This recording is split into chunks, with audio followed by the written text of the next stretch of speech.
안녕하십니까. 삶의 철학 TV 이태성입니다. 오늘은 수원지방법원의 평택 지원장님으로 계시는 박영호 내 삶의 철학 47호 원장님을 뵙고 귀한 말씀 들어왔습니다. 안녕하십니까. 네, 고맙습니다. 지원장님, 사실 제가 네. 한 7, 8년 된 것 같아요, 뵌 지가. 맞습니다. 네, 그때 뵙고 지금 뵈니까 변함이 없이 지금 똑같은 같은 모습인데 어떤 비법이 있으신지 좀 설명해 전혀 주시죠. 없는데요. 아, 그래요? 지사장님도 똑같으신데. 아, 그렇습니까? 네. 감사합니다. 평택 지원 어떤 역할 하시는지 설명 좀 네. 부탁드립니다. 저는 네. 사무분담 아, 하고 네네. 또 직원들 사무분담이나 관리, 아, 그래서 행정 업무가 오히려 더 많은 것 같습니다. 제가 지난번에 안양지원에서 뵀을 네. 때는 판결하는 모습 이런 걸 봤기 때문에 지금도 그런 일을 다 하시는 거네, 그러니까 그는. 그 비율이 한 3할 정도 되고요. 아. 행정 업무가 7할이라 그때보다는 훨씬 여유가 있습니다. 아, 그러시구나. 네네. 선생님께서는 이 삶의 철학, 이 네. 10가지를 보니까 한문도 많고 네. 쉬운 것도 있는데, 근데 왜 판에 이거 어떻게 만드시는 겁니까, 이거는? 내 삶의 철학은? 지사장님 열심히 권유하셔가지고 만들어주신 거죠. 아, 제가 권해서. 네. 아니, 보니까 이렇게 액자까지도 네. 이렇게 만들어서 네. 비치한 거 보니까, 아니, 오시는 분들한테 이렇게 네. 액자를 보여드리고, 네. 한 것 같아요. 사실 제가 이 그림을 보면서 음. 제가 아주 놀란 게 뭐냐면, 야, 내가 돈이 없지 가하고 없냐, 이 말도 재밌고요. 도리부론 하자성에 이게 굉장히 어려운 말도 있고 그래서 맞습니다. 도대체 이분은 한문 공부도 열심히 하고, 야, 이런 생각이 들었습니다. 근데 이 10가지 중에서 네. 한 3가지만 네. 우리 지원장님이 좋아하시는 삶의 철학 소개 좀 해주시죠. 그래서 1번이 제일 제 철학 중에 제일 중요한 철학 같습니다. 아, 내일도 오늘처럼. 네, 이건 어떤 의미입니까, 이건? 이게 현재가 프레젠트인데 그렇죠. 선물도 프레젠트고. 그래서 맞습니다. 네. 사람들이 그런 말 많이 쓰지 않습니까? 네네네. 살고 있는 지금 내일도 똑같이 오늘처럼 내일도 같은 날이 됐으면 좋겠다. 아, 굉장히 의미가 있네요. 하나 또 좀 특이한 게 여기 세 번째 보십시오. 여기 한문으로 돼 있지 않습니까? 예. 네. 대북역 풍비 생어역수행이라. 역수행. 이건 무슨 뜻입니까, 이거는? 이게 큰 새는 바람을 거슬러 날고 아, 살아있는 물고기는 네. 물결을 거슬러서 수영을 한다. 이야, 그 뜻이구나, 이게. 그러니까 결국은 음, 순응하는 삶을 살지 말라.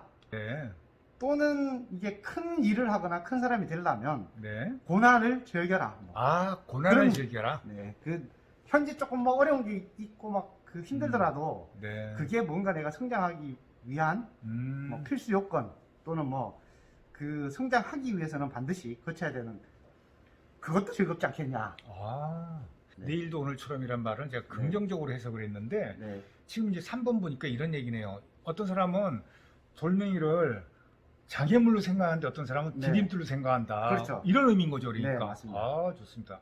하나만 더 소개하시면 어떤 것도. 저는 우리 가족들이나 추가 식구들이나 저 본가 식구들 다 저한테 항상 실천하라고 강조하는 게 6번입니다. 6번. 가족들에게 최선을 다하기. 아, 가족들이 어떻게 최선을 다합니까? 항상 강조하는 게 아들들이나 집사람은 음. 재판할 때 네네. 당사자들 말은 어. 직업상 어쩔 수 없이 들어주지 않느냐. 네네네. 그렇죠. 우리 이야기도 열심히 들어라. 자, 그런데 마지막 10번. 네. 내가 돈이 없지 가오가 없나. 이건 네. 또 뭔 뜻입니까, 이거는? 이거 영화에서 나오는 대사 아닙니까? 베테랑에.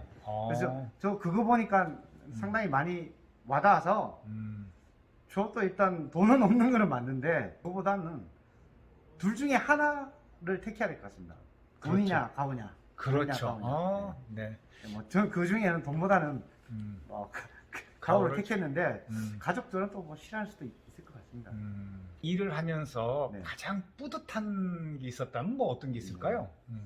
지난번에도 한번 말씀을 또 얼핏 드렸던 것 같은데 저희가 네네. 네. 항상 명판결은 없습니다. 아, 당사자 중에 한 명은 지는 거니까. 그렇지. 다 싫어합니다. 그렇구나. 그래서 저 명판결은 없는데 당사자들은 자기가 지면 그 판결 그냥 다 싫어합니다. 틀렸다고 하고. 근데 판사를 하다 보면 네. 거의 아마 한 8, 9할의 판사님들이 자기가 판사로서 가장 보람을 느꼈던 순간 물어보면 거의 가족 간의 분쟁이나 또는 형제 간의 분쟁이나 또는 부부 간의 분쟁이나 특히 가까운 사람 사이의 분쟁을 음. 조정을 해가지고 아, 양쪽 다 불만 없게. 그게 가장 네, 또 그게 뿌듯하겠구나. 가장 뿌듯한 것 같습니다. 아, 자 그러면 우리 가족들한테도 보이고 이 내 삶의 철학을 많은 분들한테 이제 보인다고 해서 이거를 만들어 보니까 본인한테는 어떤 이득이 있는지 또 이거를 어떻게 활용하고 계신지 그거 좀 말씀해 주시죠. 일단은 스스로 살아오면서 음. 가치관을 음. 정립하는데 제일 이게 뭐 내가 어떤 사람인가를 정리하는 데는 가장 좋은 것 같습니다. 아, 누군가를 처음 만났을 때, 그러니까 내가 이런 사람이다 라고 음. 설명할 때 가장 좋은 것 같습니다. 저는 아. 지금 이 카드하고 네네네. A4로 요거 10가지를 설명까지 해서. 설명까지 해서 음. 만든 게 있어서 그걸 세트로 음. 주면서 저는 이런 생각을 하면서 살아가는 사람입니다.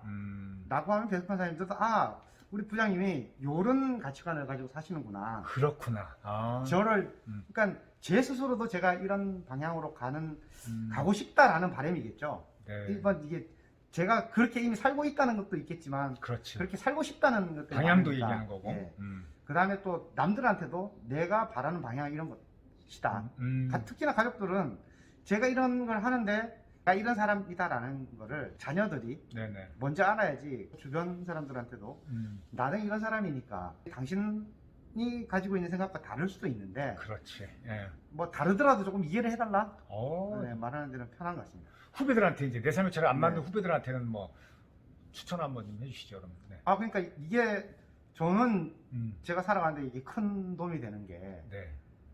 통상 우리 가훈도 많이 정하는데 남한테 가족들한테 강요하는 거거든요. 그렇지. 강요할 수 네, 있겠죠. 사실은 이제 이 가훈에 따라달라. 네네. 근데 그렇게 자기한테 대해서는 내 관계. 스스로 이렇게 살자 어. 또는 그런 원칙이나 원리를 음. 안 정하는 경우가 많은데 아. 적어도 뭐 꼭 10가지는 아니더라도 적어도 자기가 가야 될 방향은 정하는 게 저도 뭐 공부도 마찬가지지만 항상 목표를 먼저 정하고 계획을 짜고 실천을 해야 되는데 그렇죠. 이런 철학을 가지고 인생을 살아가다 보면 방황하지 않고 그 목표에 맞춰서 좀 더 손쉽게 다른 여러 가지 뭐 다른 길로 샌다거나 그런 거 없이 오히려 뚜렷하게 원칙을 가지고 살아가는 데 도움이 되는 것 같습니다. 근데 제가 근데 여기 이 그림에 보면은 네. 우리 가족에게 최선을 다하라 거기에 이 비행기가 있어요. 이게 비행기에. 난 그래서 야, 이 그림이 너무나 와닿고 이 오늘에 충실하고 오늘에 이제 최선을 다하면서 정말 이 판결이든 우리 직원들 관리할 때 하나하나 소홀히 없게 사는 분이구나 라고 생각이 듭니다. 여러분, 우리 전국에 있는 판사님들이 얼마나 철학을 가지고 가족을 챙기고 내 앞에 있는 피고인이든 직원이든 정말 그분의 입장에서 판결을 내리고 도움을 준다면 얼마나 멋있는 삶이겠습니까? 그래서 오늘 우리 내 삶의 철학 47호 박영호 부장판사님, 우리 평택 지원장님 모시고 귀한 말씀 들었는데 여러분 다 공감하시죠? 자, 그래서 우리 모두 다 같이 박영호 지원장님 하면은 파이팅! 하고 마치도록 하겠습니다. 자, 여러분 박영호 지원장님 파이팅! 네. 네, 고맙습니다.